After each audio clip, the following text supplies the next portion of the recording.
जब ये लोग MY समीकरण की बात करते हैं तो किस चीज़ की बात करते हैं? बिहार में जातीयता को बढ़ावा देने की ना, सांप्रदायिकता को बढ़ावा देने की।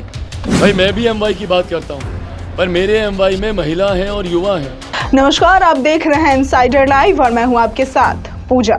लोक जनशक्ति पार्टी रामविलास के राष्ट्रीय अध्यक्ष चिराग पासवान ने लालू यादव के MY समीकरण का इस्तेमाल कर अपनी ही एक नई परिभाषा दे दी।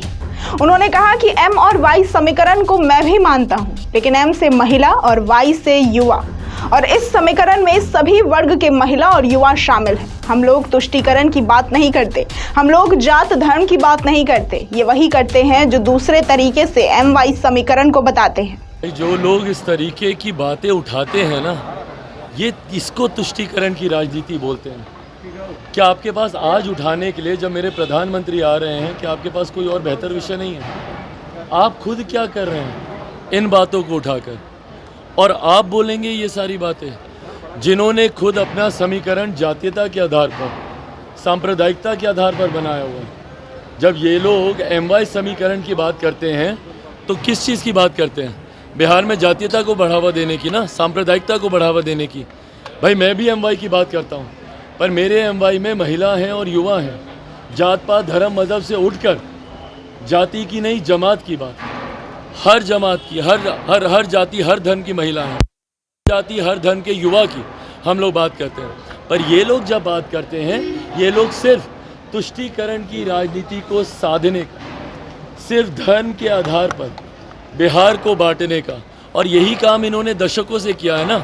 जाति के आधार पर बांटा, धर्म के आधार पर बांटा, अब तो क्षेत्रवाद के आधार पर भी बांटते हैं। राजद नेता तेजस्वी यादव के देश के प्रधानमंत्री हिंदू, राष्ट्रपति हिंदू, सभी राज्यों के मुख्यमंत्री हिंदू, तीनों से सेना अध्यक्ष हिंदू हैं, फिर भी ये लोग कह रहे हैं कि धर्म खतरे में है वाले बयान पर चिराग पासवान ने कहा कि इसी को तुष्टीकरण की राजनीति कहते हैं। पीएम मोदी एक ऐसे प्रधानमंत्री हैं जो 140 करोड़ देशवासियों के लिए गरीब कल्याण की योजनाएं बनाते हैं। कौन सी ऐसी योजना है जिसे धर्म के आधार पर बांटा गया? अगर देश में 81 करोड़ लोगों को अनाज दिया जा रहा है, उसमें कहीं भी ये नहीं देखा जा रहा कि अनाज हिंदू को बांटा जा रहा है या फिर मुसलमान को दिया जा रहा है।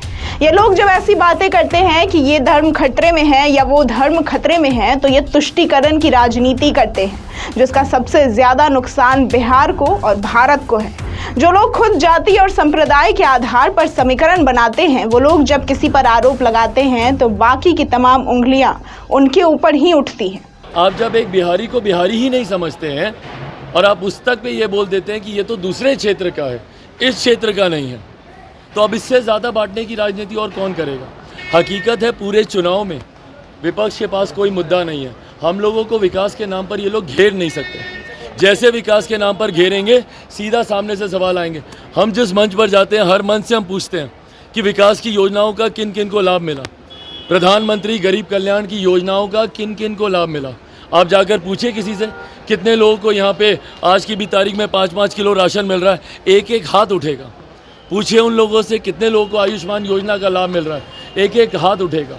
उज्ज्वला योजना हो, ये तमाम योजनाओं का जिनको लाभ मिल रहा है, ये किसान सम्मान निधि का जिनको लाभ मिल रहा है, तो उनका विश्वास प्रधानमंत्री जी पर है, और यही मोदी की गारंटी है।